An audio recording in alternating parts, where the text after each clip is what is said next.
Karis, how I describe it is that we're a therapeutic community that helps people increase their quality of life, discover who they truly are, and then it's a stepping stone for them to experience greater independence. We have a variety of folks that come from different backgrounds and histories and struggle with different mental health issues.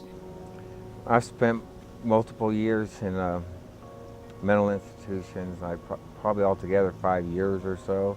It can be bipolar mood disorder, major depression, post-traumatic stress disorder. But they usually come to Karis when they're at their lowest and they feel like they have no other place to go. I was on life support for 3 days over at Sky Ridge because I did try to commit suicide. And what's fundamental is our empowerment program, where we try to encourage and communicate to individuals that they have the strength within them to be able to make their quality of life better. What is your experience here at Karis? What's it like for you here? Well, it's the first time I've ever liked myself in my entire life. And I like who I am and what I'm doing. And I've never had that feeling. So I think what the greater community may not understand is that Karis is the only organization that allows the community to decide who comes in. It's not the staff. I think it's a lot of people that have been told through their lives that they can't do things, that they can't work full time, they can't work at all, that they can't stay sober, that they can't reconnect with their kids, they can't get married. And I think that is really unique, because what we're saying is that we trust you, this is your home, and we believe that you have the right to be able to decide who's coming in. And that way they're committed to their growth and the person's growth coming into the community. And I think the amazing thing about Karis is that people walk in the door and people tell them that they can. It's amazing, the renewal that happens when you're here, and you start to feel your energy come back. So individuals, when they come to Karis, they make a minimum of a 6-month commitment. And the reason we ask for that is so we don't have a revolving front door and people can have a safe environment to begin to trust. And then they can stay up to 2 years. The 2 years is there because it's a long enough time for them to internalize positive experiences, develop healthy coping skills, and then be able to transition out into their own living environment. Now that I'm out of here and I'm not living here anymore, I continue to reflect a lot on what I learned here. And the biggest thing I learned here was community. When they come to Karis, they realize that they're choosing to be here. And so it's a responsibility that they're taking on, and they're learning to realize that they can take on the responsibilities to manage their life. We want to support people needing to get the help they need, but because of the skills and the connectedness to the community members and the ways that they're willing to manage their symptoms, they are able to manage those outside of the hospital setting.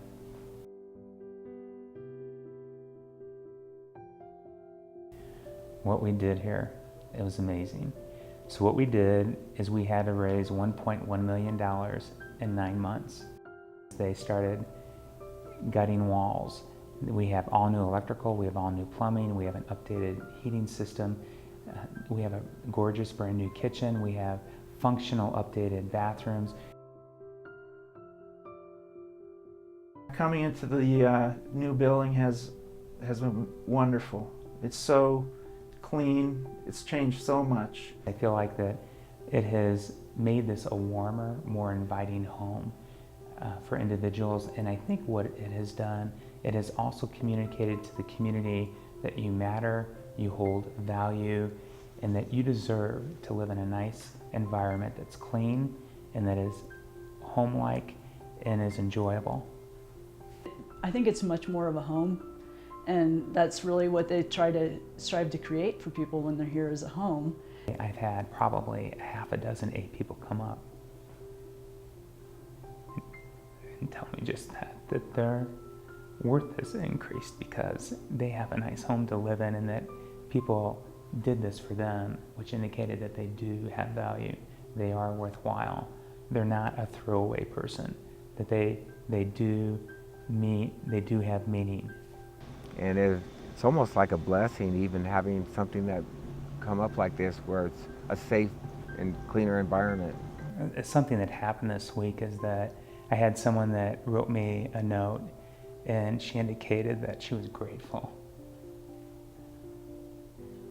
that we spent the time and the money and the investment in making this a home for them, which communicates that they deserve to be treated well and that they can have a nice living environment. And many people have not felt that in their lives. My hope is that people would be attracted to Karis and they would want to support us financially. What we do is very valuable to the community, but the other thing that we're trying to communicate is that we need to expand in a way where we're able to serve more people. Those lives that are impacted at Karis extend out into family members, it extends out into friendships, it extends out into work, co-workers and peers. And so I think it is the ripple effect that they're not just impacting 30 people a year to 50, they're impacting hundreds and thousands as the circles get wider and wider. We see that there's such a great need for the services that we provide that we need to be able to expand, and we cannot do that without the generosity of people supporting the mission of Karis. It has given me new chances, things that I never would have thought happened. This community has meant so much to me. I've never had such caring type of therapy before. Karis it's another chance. Well, it's changed my life. I wouldn't be alive if it weren't for Karis. It's changed so much where I've dedicated my life to Karis. I really got my spirit back, and that has been a gift to me. It's a blessing. So it's a complete different. I feel like I'm actually a good person. So it's amazing.